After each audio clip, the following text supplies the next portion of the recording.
So, as you know, I moved to Ibiza when I was 20 years old, and I was kind of working in the big bad West End, like yourself, Yes. for many years. And then I went back one winter and started just trying to look at ways of how I could attract more people to the shop when we were selling tickets for the club nights at the time. Back then, it was sort of pushing cream amnesia, blah blah blah. So I set up a Twitter page, called it Ibiza Club News spontaneously because that's what everyone was talking about. Then sort of Club News sort of evolved as the go-to place on Twitter because we were essentially leaking the news of the movements around the clubs. With that, I sort of then started doing a lot of the marketing for beach clubs, restaurants. We were the first people doing it. But this was long before Instagram was even a thing. It was just Facebook pages. There was no videos in them days.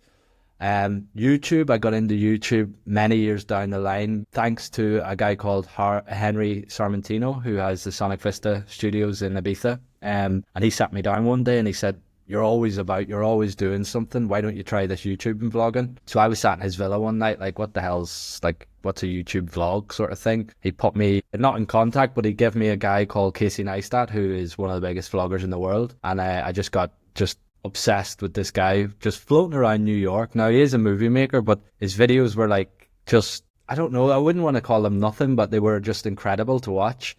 And I remember watching how everybody would react to him when he would walk past them. They'd scream out his name. And Henry kept saying, that'll be you one day. And I was like, no one's going to watch these. And for years, I started doing the YouTube vlogs. I was collaborating with the likes of Armin van Buuren to start with, like Paris Hilton. It was just like, what the hell's going on?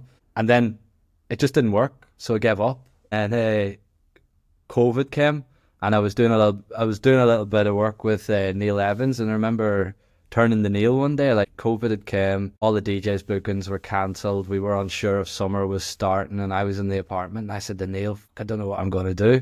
So I took my camera out and started recording COVID. I think I'd done the first video in Neil's house, and it was me walking into the supermarket, and for whatever reason, 29,000 people watched it.